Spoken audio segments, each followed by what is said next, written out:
They have Texas Governor Rick Perry. Where did he go today in the aftermath of this tragedy? Well, a gun factory in Maryland, just a couple days after the Naval Yard shooting, as we know, with a dozen innocent Americans dead. Perry spent more than an hour at the facility, which makes U.S. sidearms, including the 9mm handgun the alleged Navy Yard shooter had used during the shooting spree. Now, when criticism was leveled at Perry, and I think understandably, for the ill-timed visit, he responded by saying, and I'm quoting directly, "The fact is, I'm a pro-Second Amendment guy. Texas is a pro-Second Amendment state." You like this, Tom?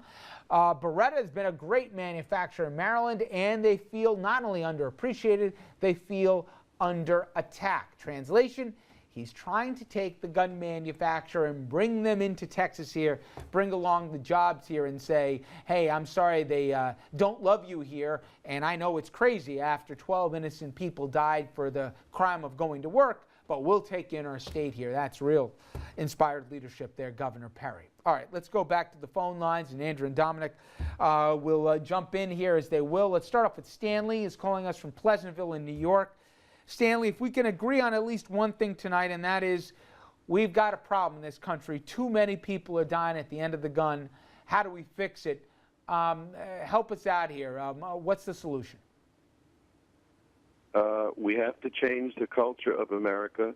There are people, and the gentleman who called a few minutes ago who said that the way to prevent killings is to put more guns in the hands of Americans. It is the total opposite. We must reduce the guns in America.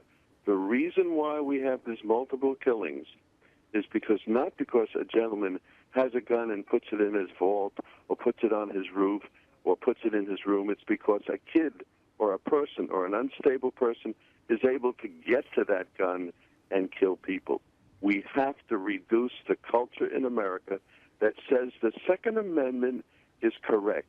The Second Amendment was made after the Revolutionary War when people should have had guns. There is no reason for any American outside of law enforcement people to carry a gun. And that is the way we must reduce violence in America. And I noticed this governor of Texas who said smilingly after people had been killed, he supports the Second Amendment.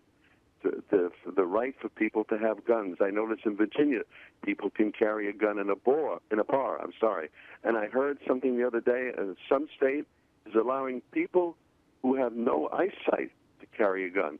This is unbelievable. And states in even allow convicted felons to eventually get their guns back and will fight for it. They've fought to allow people that are on terror watch lists to have guns because any restriction they believe is a slippery slope taking us down here. And to me, it's a right. I'm not looking to take away the rights of people to bear arms, but it's not an absolute right.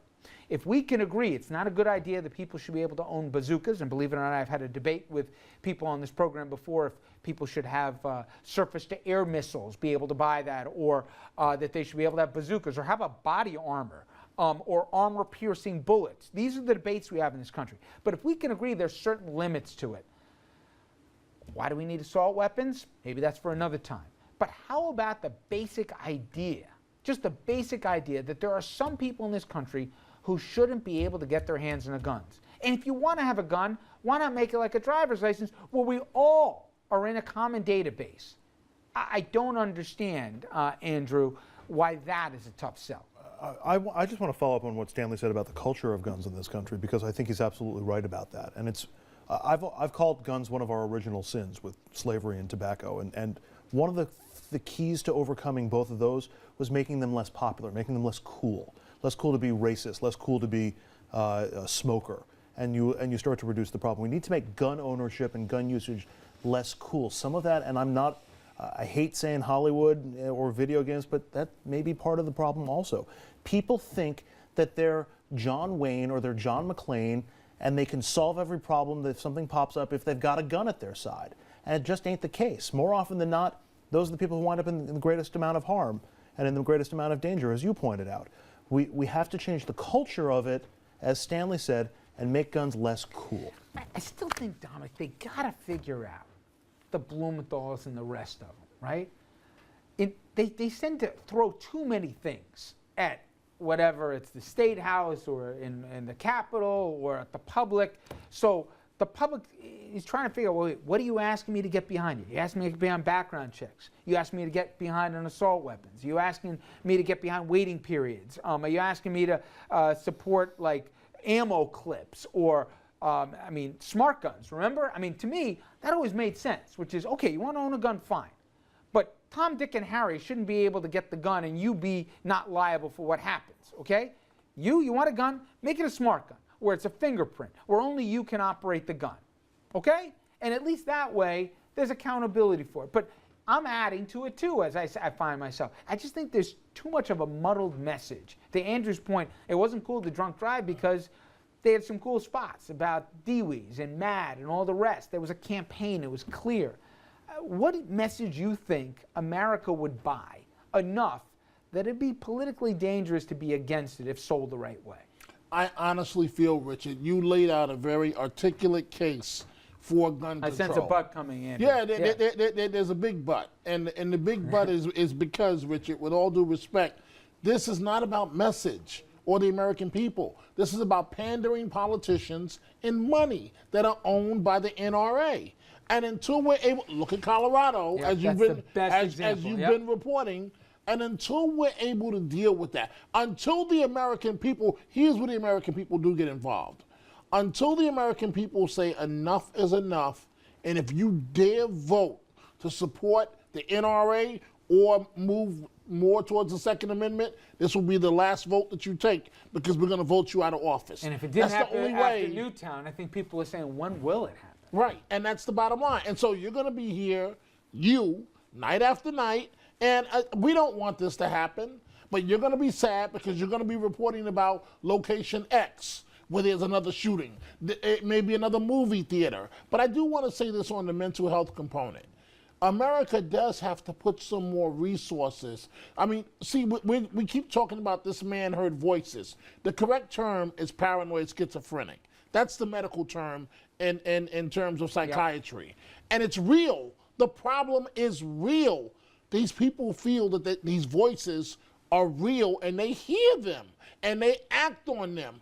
And America has to put resources into the mental health component. Well, you hit We've on been a point cutting and cutting and cutting and cutting. An example, this isn't about medical, but today everybody in Washington is saying, what the heck was going on at this Navy Yard? Where was the security?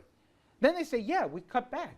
We had a funding cut, we cut back. We had 5 full-time cops at the time of this for the whole Navy Yard. And then, so there's no cavalry to come. They didn't even have cars. So what does Congress do? They start yelling at them and everything else. They cut their funding. It's like mental health. Everyone's yelling, well, why don't we institutionalize these people? You talk to people in the profession, they're like, with what? And Richard, I don't want to make this partisan, but we're those proud Republicans that demanded these cuts, and now we're left with the repercussions of that, and they're nowhere to be found. These Republicans that, like the ones that are demanding the cuts on food stamps, and then a year from now, I know I'm going all time, a year from now, a baby will die because they didn't have something to eat, and they'll be nowhere to be found.